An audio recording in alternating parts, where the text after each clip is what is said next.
Bonsoir, mes chers amis. Comme je vous l'ai promis hier, je devais réagir au fur et à mesure que nous recevons des contenus diffamatoires en ce qui me concerne.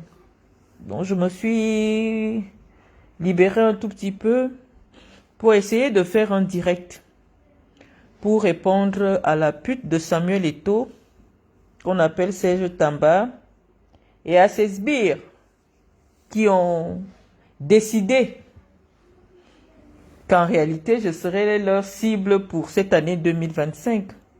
Mais Serge Tamba, tu nous perds du temps, tu perds beaucoup de temps. On aimerait avancer sur cette,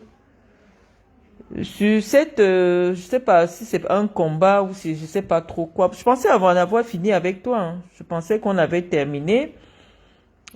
Tu es parti réveiller une histoire que j'entendais, qui a circulé sur moi en 2013, comme étant l'objet qui m'a amené en prison. Bon, ce que je constate, avant de démarrer notre direct, nous allons donner la parole à la personne que tu es allé chercher pour venir prétendre que c'est d'elle que la presse camerounaise parlait au moment de mon arrestation en 2013.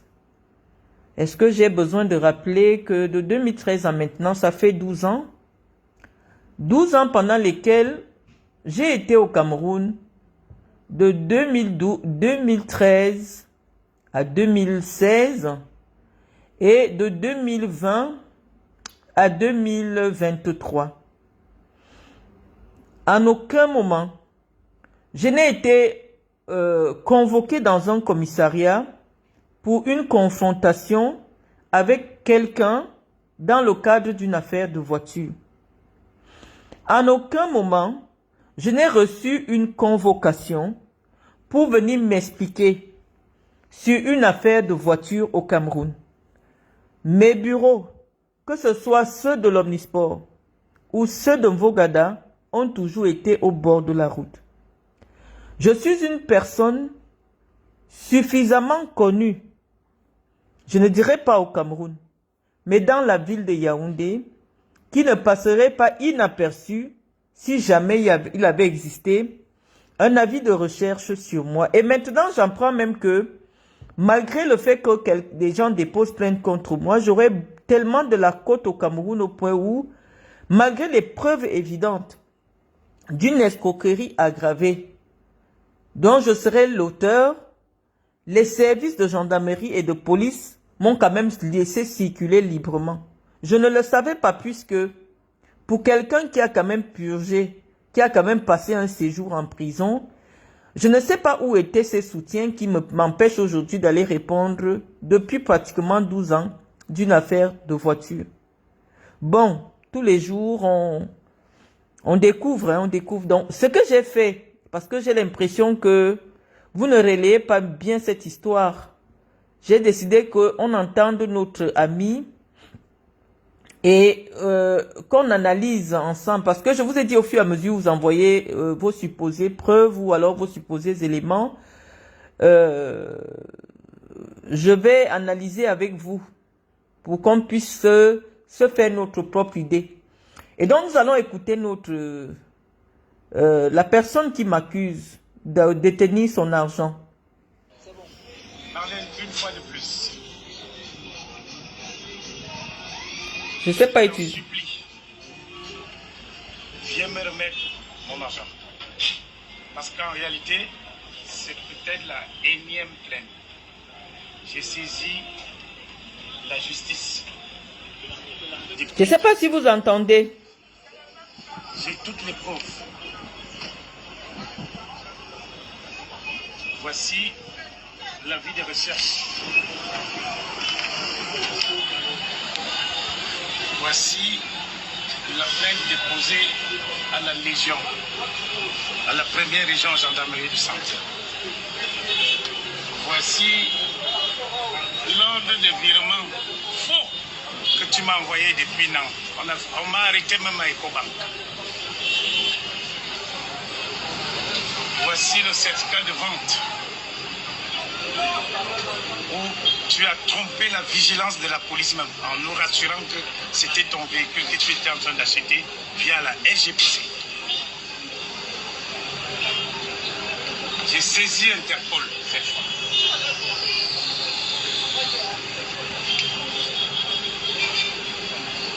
Voici la lettre de restitution que Tractafrique m'avait remis. Comme je l'ai dit, compte tenu que je suis chef de famille, j'ai voulu remettre ce véhicule pour éviter les poursuites judiciaires. Et ils m'ont promis que si jamais je réussis à mettre la main sur toi, ils vont m'aider. Voici leur papier.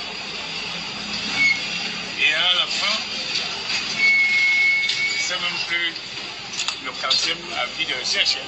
Parce que comme c'est toi, tu réussis toujours à passer. Même quand on t'arrête, c'est quand même toi. Pour ça, je te donne chapeau. Donc... Voilà, donc nous avons écouté ce monsieur qui refuse de nous donner son identité, qui refuse de nous publier le certificat de vente. Mais j'ai essayé de faire 5 captures d'écran, les amis, et j'ai constaté que son certificat de vente n'est pas signé. Les amis, lorsque vous avez un certificat de vente, le vendeur et l'acquéreur signent le document. Si sur ce document, je dis encore, je réitère, j'ai de l'argent à la Fondation Marlène Mvutu, j'interpelle ici Serge Tamba.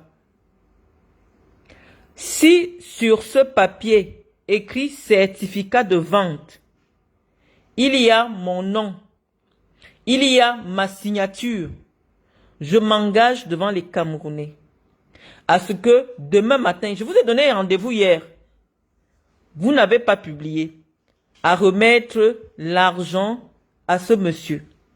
Mais je dis, puisqu'il est question de mon honneur, que devant Dieu, je n'ai jamais rencontré ce monsieur qui fait la vidéo. Je n'ai jamais été à un commissariat ou à un autre lieu faire une décharge dans laquelle je vendais une voiture. Et je voudrais que ceux qui sont derrière cette cabale nous prêtent au mot, puisque un certificat de vente se fait devant une autorité judiciaire. Je demande à Serge Tamba et à leur relais de nous publier le document dans son intégralité. Parce qu'en réalité, la seule chose qui me lierait à ce monsieur, c'est le certificat de vente. Et le certificat de vente qui l'a rassuré sur le fait que je pouvais lui laisser une voiture que j'avais prise en location. Mais nous allons analyser ces dires. Nous allons analyser ces dires. Et chacun se fera sa propre idée. Il dit que au moment de faire la transaction, la carte grise du véhicule que j'ai mis en location était au nom de la SGBC. On commence par ce premier élément. Les amis, la carte grise d'un véhicule est la preuve de la propriété du véhicule. C'est-à-dire, la carte grise renseigne à qui appartient le véhicule. Tous ceux qui ont déjà pris parce que Tractafrique fait ce qu'on appelle des locations longue durée. Pour des professionnels, c'est-à-dire des sociétés, des gens qui font dans le transport. Je vais m'arrêter là pour commencer d'abord à vous expliquer le fonctionnement de Tractafrique. Tous ceux qui font le transport urbain, c'est-à-dire les bus, les agences de voyage que vous voyez là. Ces gens n'achètent pas ces véhicules cash. Ceux qui font les cars de transport, tu vas chez Tractafrique, tu crées ta société, tu vas prendre une voiture là-bas et tous les mois tu payes un loyer. Tu peux prendre sur 10 ans, tu peux prendre sur 5 ans. Dans le contrat, Tractafrique s'engage à faire de l'entretien et tout ça. Tous les transporteurs, c'est ce qu'ils font. On peut te demander une avance. Par exemple, sur une voiture de 80 millions, tu peux avancer 20%, c'est-à-dire 16 millions. Et lorsque tu déposes 16 millions, tous les mois, te coûte peut-être 400 ou 500 000. Donc, c'était location de longue durée pour des professionnels. Pendant que je parle, chacun de vous peut aller vérifier. Tractafrique ne fait pas de location avec des individus. Tractafrique ne loue pas les voitures et généralement, c'est des voitures neuves. Et ce type de voiture, la carte grise est au nom de Tractafrique. La carte grise, puisque Tractafrique n'est pas l'autorité camerounaise qui délivre comment vous appelez ça, les cartes grises. Une voiture, pour qu'elle soit immatriculée au Cameroun, va au service des transports qui demande la preuve que le bien t'appartient avant de te donner, de mettre ton nom dans la carte d'identité de cette voiture. Parce que la carte grise, c'est la carte d'identité de la voiture. Et donc, lorsqu'il s'agit d'une location longue durée, la carte grise est au nom de Tractafrique parce que c'est Tractafrique qui est le propriétaire de la voiture et il met ça à ta disposition dans le cadre de votre contrat. Et donc, notre ami nous dit que la carte grise qui a servi à la caution ou alors au gage que nous avons fait devant un commissariat était au nom de la SGBC, c'est-à-dire Société Générale des Banques du Cameroun. Au même moment, il présente un document de la SGBC dans lequel il dit que c'est un faux virement que je lui avais fourni. Moi, je ne connais pas son nom. Donc, je dis que dès maintenant, pourquoi Benji ne nous publie pas le certificat de vente qui va nous indiquer le commissariat, le montant que le monsieur me réclame, parce qu'il dit que vient me donner mon argent, on ne connaît pas le montant. Combien est-ce qu'il m'a remis? Il m'a donné l'argent, quels étaient les contours, c'était un prêt, c'était mon show, c'était comment, je ne comprends pas. Mais moi j'ai dit, j'attends le document de vente ou alors le papier que j'ai signé à ce monsieur et je m'engage devant les Camerounais à lui remettre son argent. Mais comme je sais qu'un tel papier ne peut jamais sortir, nous allons rester dans la surenchère pour les réseaux sociaux. Parce qu'en réalité, je vous ai dit, mes chers amis, lorsque je suis interpellé, arrêté au Cameroun, mon arrestation tournait autour des gens du football, de la famille de Chantal Biya, parce que le Hassan Benoît que je vous ai présenté. D'ailleurs, j'ai vu Boris Berthold le présenter entièrement, parce que c'est difficile de trouver ces photos, je vais vous le présenter.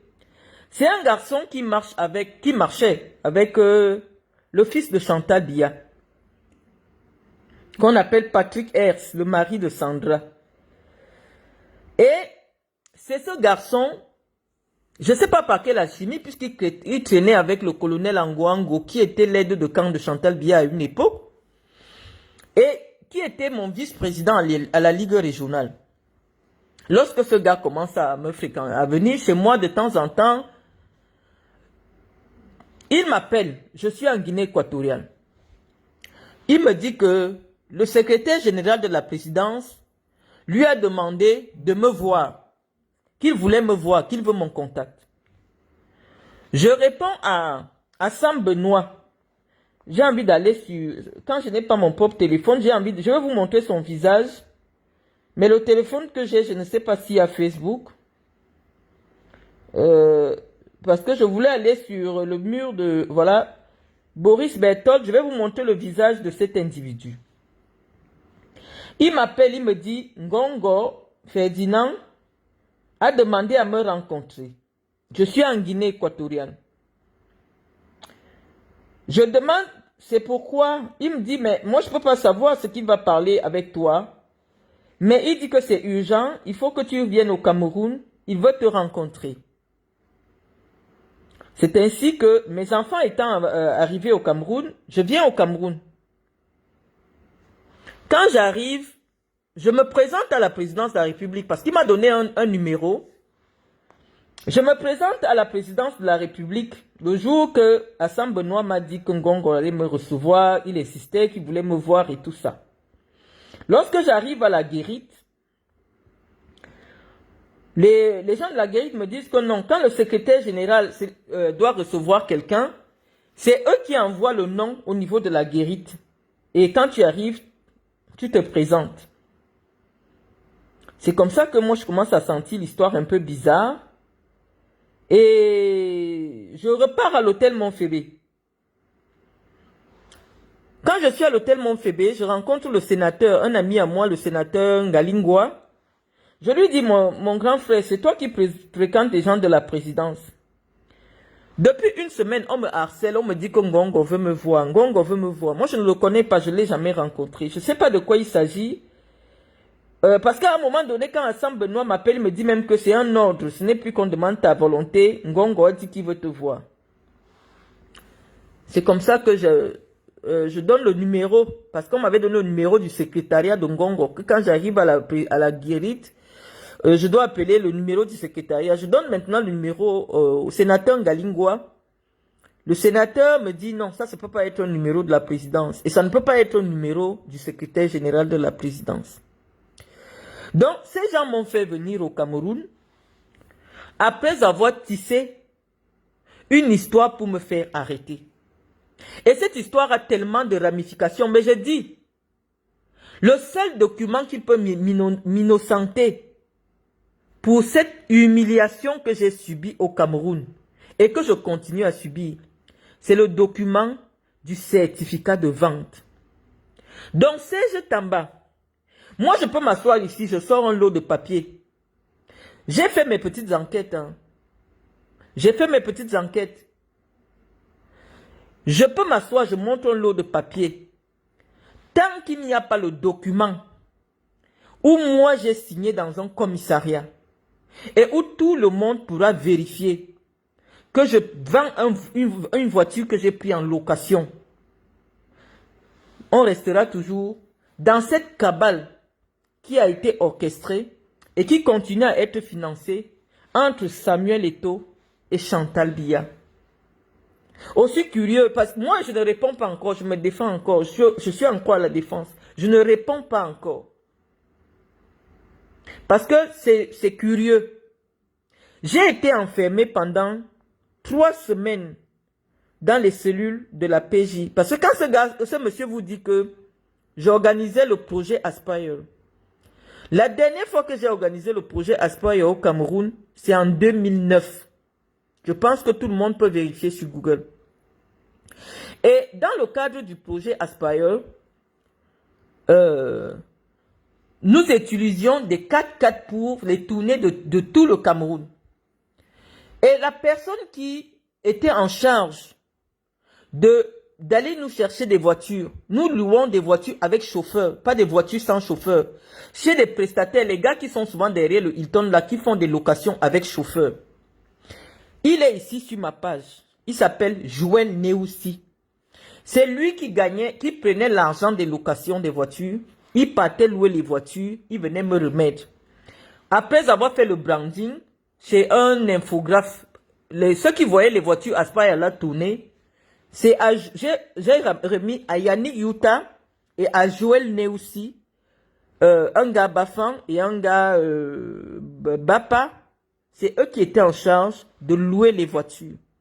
Je n'ai jamais fait, moi personnellement, une transaction de location de voitures dans le cadre du projet Aspire. C'est un marché que je donnais à 2 gars Bamileke qui travaillaient avec moi. Ils venaient me donner les voitures. Je ne cherchais pas à savoir où ils ont pris les voitures. Je prenais l'argent, je leur donnais. Je crois qu'ils ont entendu leur nom. Il y a de nombreuses personnes ici sur ma page, puisque Joël est ici sur ma page. Joël Neoussi qui a travaillé comme comptable dans la boîte de nuit de Samuel Eto'o. Il sait que ce que je dis est vrai. Une négociation de transaction de voiture de location n'est jamais passée par moi. Non. J'avais des prestataires. Joël Neoussi, il partait rencontrer les gens chez qui il louait les voitures. Moi, je leur donnais l'argent. Il n'y a jamais eu de contact entre un prestataire et moi. Et donc, jusqu'à présent, je dis je laisse mes dires parce que après, on va couper mes directs. Si jamais ce que je dis est faux. Je demande à ce monsieur, je lui dis, quand on vient déjà sur les réseaux sociaux, c'est parce qu'on ne veut pas la solution à son problème. Mes bureaux sont ouverts au Cameroun depuis des années. Je n'ai jamais été une personne qui vit en cachette à Yaoundé. Mes bureaux sont au bord de la route. Mes bureaux sont à côté de la PJ, c'est-à-dire de l'autre côté du pont de la gare. Quelqu'un à la DPJ, il sait où sont mes bureaux. Tu tapes Google, tu dis où est la fondation Malène Mvoutou. Tu demandes la géolocalisation, ça t'amène. Je n'ai jamais été quelqu'un qui vit en cachette. Toutes les fois, j'ai traversé les frontières du Cameroun. J'ai traversé les frontières du monde. Parce que si tu dis qu'au Cameroun, on ne m'a pas arrêté, Interpol, c'est que partout dans le monde, quand tu te présentes à un aéroport, on t'arrête. Je n'ai jamais été arrêté à un aéroport, soit disant qu'il y a un mandat d'arrêt contre moi venant de la part d'Interpol. J'ai voyagé partout en Afrique. J'ai voyagé partout en Europe. Depuis 2009, je n'ai jamais été interpellé. Et je dis que le cas de ce monsieur est intéressant. Parce que oui, il parle. Moi, je l'invite à venir sur ma page. Je ne sais pas s'il a une page Facebook.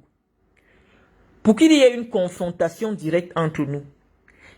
Qu'il montre le document, il indique le commissariat, le montant, et on voit le nom du commissaire qui a signé la transaction. Sans ces informations, on reste dans la délation. On reste dans la diffamation.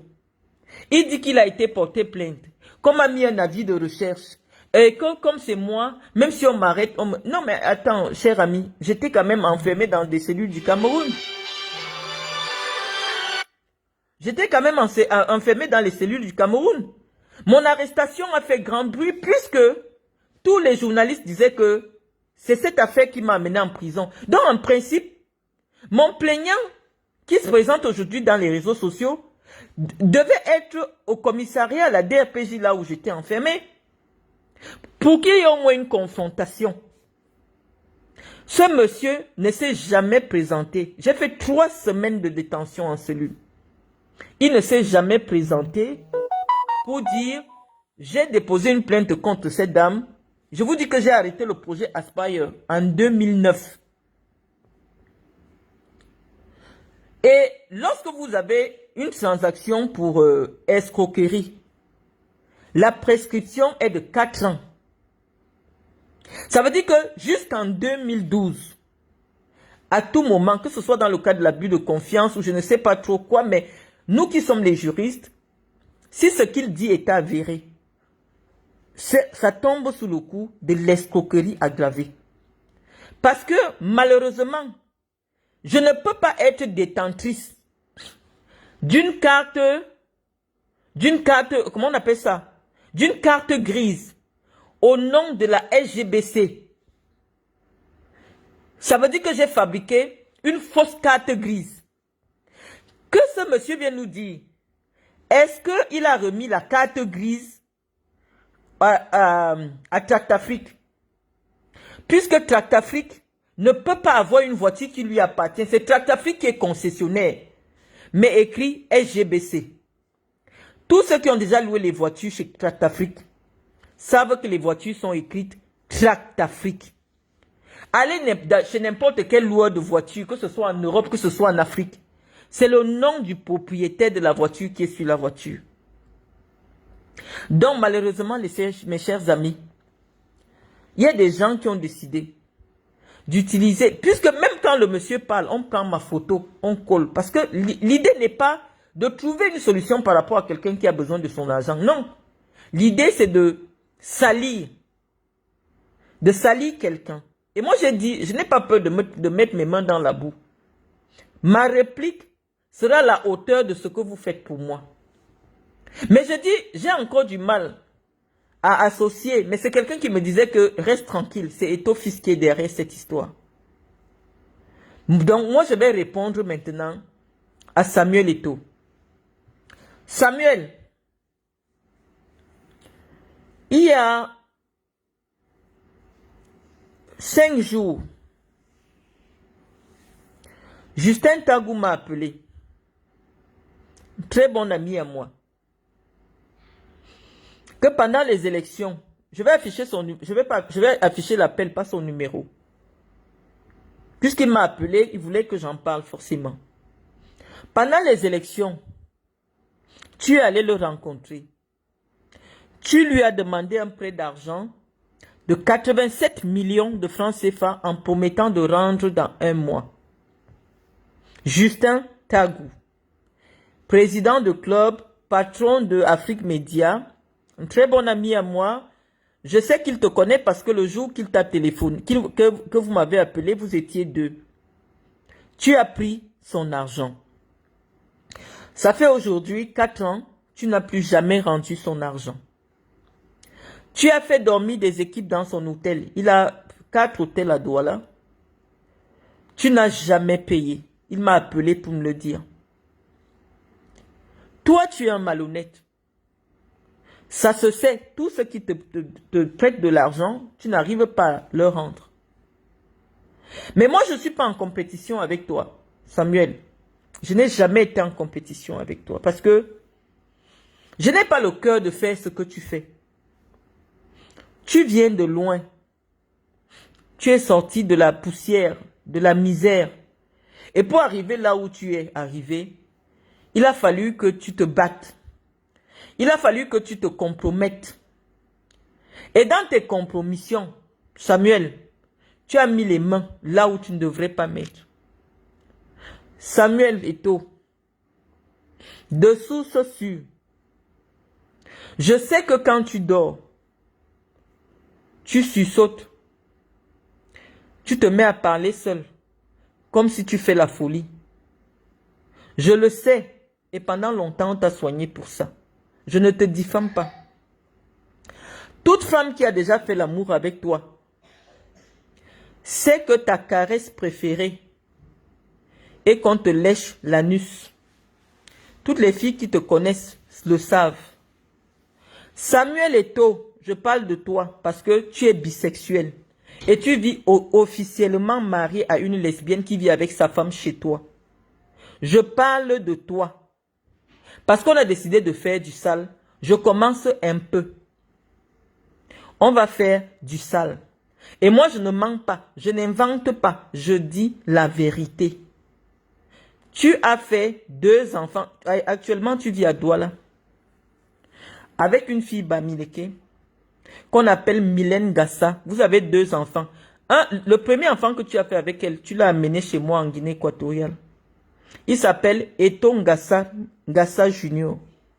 Je crois qu'actuellement, il peut avoir 15... Parce qu'à l'époque, il avait 3 ans, il doit avoir 15 ou 16 ans. Et tu as fait un 2e enfant. Je n'ai jamais parlé de ta vie. Non, ça vient de lui, j'ai eu la source sûre. Donc, Samuel Eto'o, comme tu as payé des gens pour me salir, moi je vais te répondre à toi. Et j'attends qu'on publie le certificat de vente où moi j'ai signé un certificat de vente. Parce que ce que je parle là maintenant, c'est pour te pousser. Tous les garçons qui ont déjà fait la partouze avec toi, toutes les filles qui ont déjà fait la partouze avec toi savent que à un moment donné, tu pénètres le garçon avec qui tu fais la partouze. C'est écrit dans le livre de Nathalie quoi, mais je croyais que c'était la vérité jusqu'à ce que j'ai la confirmation. La seule chose, je retiens encore plein de trucs. Je mets d'abord l'avance parce que je vais vous pousser à publier le certificat de vente. Si devant Dieu, j'ai signé un certificat de vente d'une voiture, de location, je vais vous pousser à venir poser ce certificat de vente. À un moment donné, il faut arrêter. À un moment donné, vous devez vous arrêter. Parce qu'un jour, tu vas t'arrêter.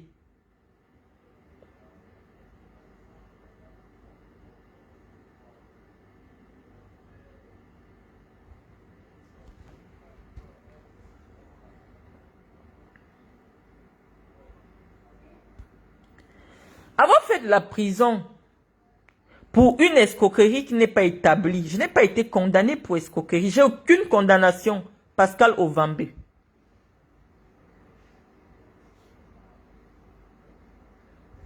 Voilà quelqu'un qui me dit, oui, je confirme, c'est ma cousine, leur mère vivait à Bonapiso, la fille de Maître Ngassa. Voilà. Moi, je ne mens pas. Tout ce que je vais dire, il y a des gens qui peuvent vous confirmer. Samuel Eto'o a 2 enfants avec elle. Ils vivent ensemble à Douala. Leur premier enfant peut avoir 16 ans aujourd'hui. Donc, comme tu viens m'attaquer sur ma vie privée, Samuel, je vais te répondre aussi sur ta vie privée que je connais bien. Ta femme aime les femmes. Elle vit officiellement avec sa femme dans ta maison. Parce que toi-même, tu aimes les hommes. Ce n'est plus un secret puisque Tagou m'a appelé. Il me dit, Marlène, il y a plein de petits garçons qui se plaignent que tu casses le derrière des enfants. C'est Tagou, je cite le nom. Je cite le nom.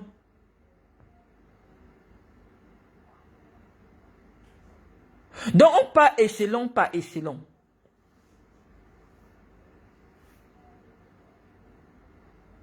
Et je veux que vous publiez le certificat de vente où moi j'ai signé la vente de la voiture. J'envoie d'abord 2 petites bombes. On va faire on va le faire. Même David, ils sont partis à Barcelone avec le petit frère de Carlos. Chercher les femmes à la Rambla. Sur les Ramblas à Barcelone, c'est les grandes avenues. David a pris un garçon. Il était avec Cobos. Ils ont pris une chambre d'hôtel. Il a couché avec le garçon. Il a dit à Cobos que, hey, les fesses d'un garçon sont bien.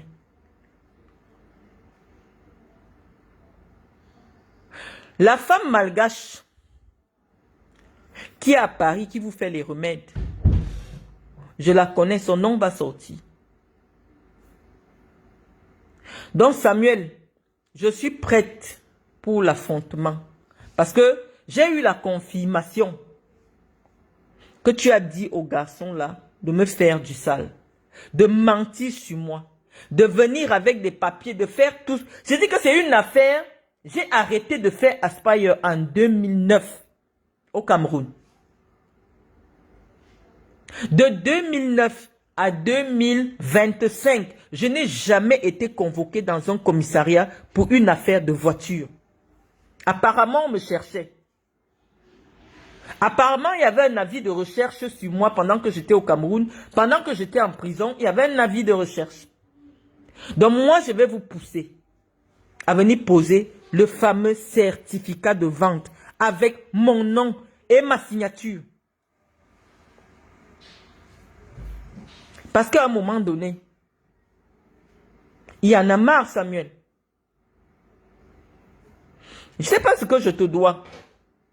Même lorsque je suis enfermé, c'est Landry, le gendarme qui me faisait ma sécurité, qui m'a dit que tu l'as appelé. Tu as appelé Bifouna Ndongo. Même Bifouna dit que, mais Marlène, tu as les problèmes avec qui? Puisque les pressions viennent de loin, même les Samuel Eto'o appellent.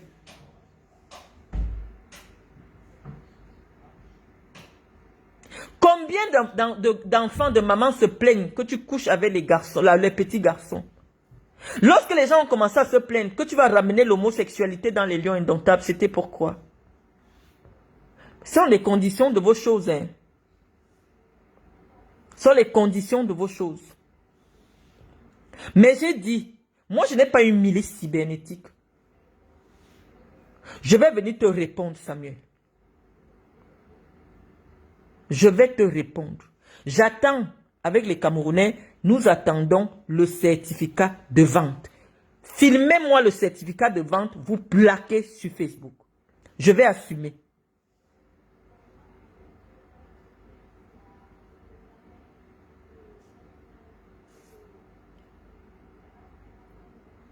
Je dis que j'attends. Serge Tamba, j'attends. Ce n'est plus un jeu, on ne cache pas, Samuel couche avec les hommes. Peut-être parce que j'ai dit ça en brossant comme ça, c'était juste une petite... Oui, Samuel couche avec les hommes. Il est bisexuel, c'est pas caché. On doit désormais assumer nos sexualités. Parce que les gens qui nous écoutent ne peuvent pas savoir que, mais pourquoi pour une affaire, un ancien, non, c'est pas ça. C'est un mot que j'ai sorti qui a déclenché tout ça. Est-ce que c'est caché?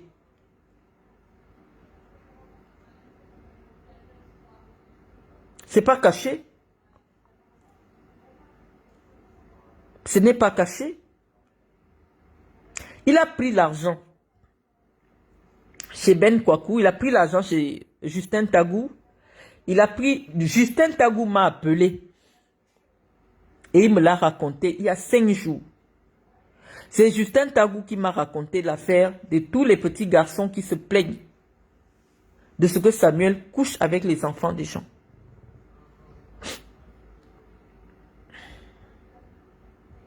Tout le monde sait que Samuel est bisexuel. Tout le monde le sait dans notre milieu. Donc je sais que c'est ce petit mot-là qui a déclenché. Vous êtes prêts à tout. Mais sortez-nous le certificat de vente. Est-ce que quelqu'un qui a déjà fait la prison, est-ce que, attends, je te dois de l'argent. Tu dis que j'ai pris ton argent. Viens avec le certificat de vente. Je dis qu'aucun commissariat ne peut laisser quelqu'un qui a signé un certificat de vente. Même si c'était ma propre voiture. Combien de fois la voiture de quelqu'un d'autre que je serais allé vendre. Moi, je vais vous pousser à publier ce certificat de vente. Et avec les Camerounais, nous irons vérifier.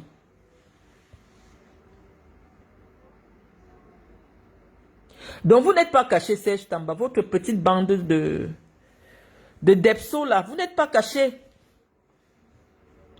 Vous n'êtes pas caché. Tu t'acharnes sur moi. Tu as déjà tout dit sur moi.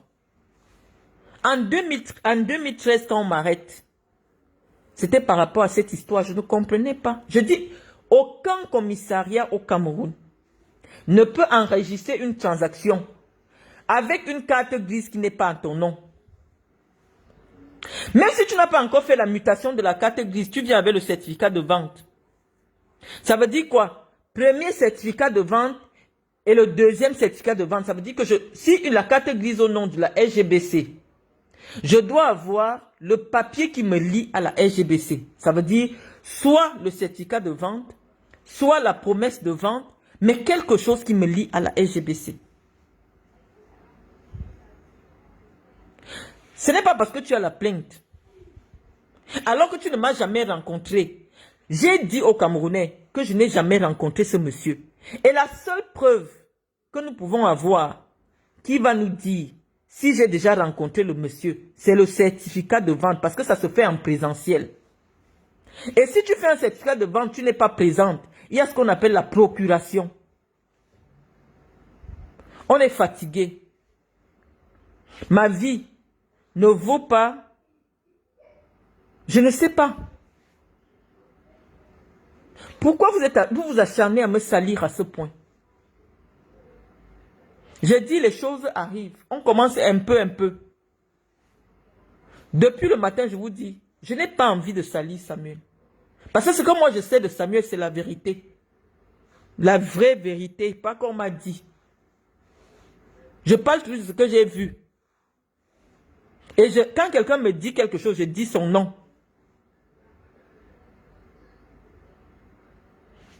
Donc, moi, je suis fatigué de votre diffamation. On va se dire les vérités. Je veux le certificat de vente. Vous avez parlé de cette histoire en 2013, donc c'est du réchauffé. En 2013, la dernière fois que j'ai fait Aspire au Cameroun, c'était en 2009. Donc, de 2013 à maintenant, c'est une affaire il y a peut-être 16 ans. Tu prends quelqu'un, oh j'ai porté plainte à Marlène, mais comme c'est Marlène, on ne peut pas l'arrêter. Mais la prison que j'ai fait au Cameroun, c'était un avatar de moi, c'était quoi? C'était mon esprit qu'on avait arrêté. Pour une histoire même où il n'y avait pas de plaignant, combien de fois? Tratafik, c'est un grand groupe européen. Tu prétends que j'ai pris une location longue durée. Déjà, les locations longue durée ne se font pas avec des individus. Ça se fait avec des entreprises. Ça veut dire que mon entreprise est partie louer une voiture chez Tractafrique. Et mon entreprise t'a vendu la voiture. Alors qu'elle était encore en location. Je ne vais pas porter plainte pour diffamation.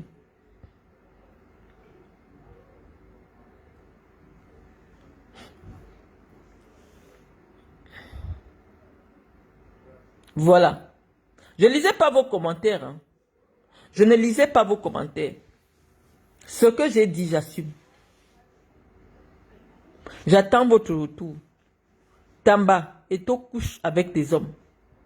Toutes les femmes qui sont déjà allées avec Eto ont été témoins. Je ne parle pas de la diffamation, c'est dans un livre. Je parle de ce que j'ai vu. Donc, si je dis que on dit souvent, je dis non. Ernest Obama m'a dit que Samuel couche avec les hommes. Ernest Obama sait qui me l'a dit. Et j'étais au Hilton, je mangeais avec Ernest Obama et une femme et une fille. Après, promote, je les ai amenés manger. Ernest Obama m'a dit, Marlène, est-ce que tu sais que Bruno Bidjan est homosexuel? J'ai dit non, je ne sais pas. Il me dit qu'il va avec les hommes. Il me dit même Samuel, devant Dieu.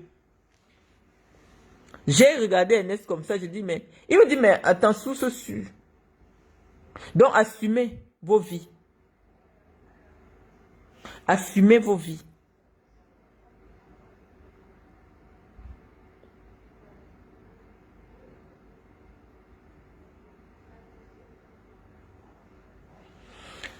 Est-ce que tu dis franchement, même les dents pourries, chômeurs du Havre, le drogue, le morguet, dès qu'on parle de toi? Moi, je sais pas, hein.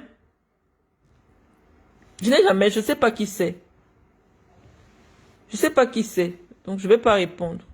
Mon problème maintenant, c'est avec Samuel Eto'o. Parce que je ne comprends pas. Moi, l'information qu'on m'a donnée tout à l'heure, c'est que c'est lui qui vous demande de venir m'insulter.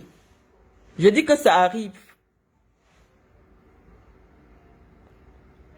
Maintenant, je vais m'asseoir pour répondre à Samuel Eto'o.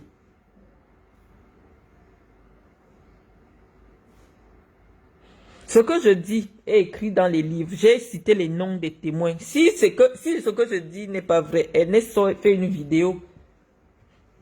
Parce que Ernest Obama m'a appelé. J'étais avec Ernest Obama. Il m'appelle, il me dit qu'il est parti superviser l'inauguration du salon de Coco Emilia. Je lui dis, tu pars là-bas, pourquoi? Il me dit que c'est Samuel qui m'a envoyé, que c'est sa femme. Coco Emilia est la femme de Samuel Eto'o. Et que comme Coco Emilia sort aussi avec moi, il m'a... Si Ernest est là, Ernest peut témoigner. Donc, moi, tout ce que les gens m'ont déjà dit, tout ce que je sais que moi j'ai déjà vu, je vais dire. On va parler sur Facebook. Et moi, tout ce que je vous demande, c'est publier le certificat de vente. Tous les cas, on va aller vérifier avec les Camerounais si c'est vrai. Je n'ai jamais signé un certificat de vente avec ce monsieur. Je ne l'ai jamais rencontré. Nous voulons voir, le seul document que nous voulons voir, un avis de recherche. Je peux aller dire que Marlène Mvutuma Kony avait sa voiture, je porte plainte. L'avis de recherche ne donne jamais le motif pour lequel on recherche quelqu'un. Il y a eu des avis de recherche sur moi, certainement, puisque j'étais arrêté au Cameroun. Mais ce qui me lie à la personne, puisque nous sommes au tribunal moral, c'est le certificat de vente. Donc je veux voir le certificat de vente sur tous les réseaux sociaux. Avec mon nom, ma signature, ma pièce d'identité et le nom du commissaire qui a signé. À un moment donné, nous sommes tous les fils et les filles d'un même pays. Il faut arrêter. Je ne sais pas ce que Samuel Eto'o me veut. Tu ne peux pas être un individu. Tu décides que parce qu'à un moment donné, tu as eu une notoriété, tu vas cracher sur tous les jeunes Camerounais, tu vas frustrer tous les autres Camerounais, Je peux comprendre pourquoi Samuel a été avec les gens qui voulaient m'arrêter, comme il voulait venir à la FECAFOOT. Pour lui, le fait que un jeune accède à la FECAFOOT, ça pouvait peut-être barré ses chances parce qu'il avait l'ambition de venir. Moi, je peux bien comprendre. Mais j'ai toujours été loyal avec ce gars. J'ai toujours eu du respect pour lui. J'ai toujours eu de la considération. Mais il a une attitude. Il considère toute personne qui le critique comme étant un ennemi qu'il doit tuer. Prenons l'exemple de ce qui s'est passé la semaine dernière. Les gens essayent de banaliser. Ouamelen arrive au stade. Parce que Ouamelen avait parlé de lui dans un groupe WhatsApp. Il prend la décision qu'Ouamelen n'a plus le droit de venir au stade. Ouamelen entre avec sa voiture, qui a été aussi une star au même niveau, qui a joué pour le Cameroun au même niveau. On décide que Ouamelen ne doit pas entrer au stade avec sa voiture. Juste une humiliation. Il n'y avait rien d'urgent. Je ne sais pas quel est l'ancien joueur du Barça qui peut arriver au Camp Nou et on dit qu'il n'entre pas avec sa voiture. Juste pour l'humilier, pour qu'il entre au stade à pied. Simplement parce qu'on l'a identifié comme étant ceux qui critiquent Samuel Eto'o. Si tu ne voulais pas qu'on te critique Eto'o, tu restais tu restais dans ta vie en Espagne avec ton argent. Personne n'allait venir te chercher. Personne n'allait parler de toi. Tu occupes une responsabilité publique. Ceux qui sont des acteurs de cette activité-là ont le droit d'émettre des réserves. Je ne sais pas où tu as appris la dictature, je ne sais pas où tu sors, je ne sais pas où tu as été à l'école, je ne sais pas où tu as vécu, mais toute personne qui dit quelque chose de concret pour toi, tu cherches des gens qui vont te faire des salamalek, parce que D'ailleurs, même on m'a expliqué que tu dis que tu aimes coucher avec les hommes parce que tu prends le pouvoir des hommes, et tu aimes coucher avec les femmes mariées parce que tu prends le pouvoir de leur mari à travers elles. Ceux qui marchent avec toi, c'est ce qu'ils m'ont dit. J'ai oublié. Tu es allé jusqu'à coucher avec Ekoseline. Et je vais donner la raison pour laquelle tu as couché avec Ekoseline. Voilà Ben qui est là. Elle sait que ce que je dis est la vérité. Ekoseline, la maman de 70 ans, là, tu dis que c'est là où tu prends ton courage et ta force. Donc je vais parler de tes histoires, je ne contourne plus. Chaque jour, ce sera épisode par épisode. J'envoie les bombes, j'envoie seulement les grandes lignes. Je vais détailler tout jusqu'à ce que vous me sortiez le certificat de vente où moi, j'aurais vendu une voiture de location. Je suis considéré comme une bandite. Si on dit que quelqu'un m'a donné j'ai vendu une voiture de location, ça ne devrait pas me gêner. Mais je dis, devant Dieu, je n'ai jamais été avec ce monsieur qui parle de moi. Donc oui, Benji, j'ai dit des choses suffisamment graves. Maintenant, on attend le document plaqué et chaque Camerounais ira vérifier.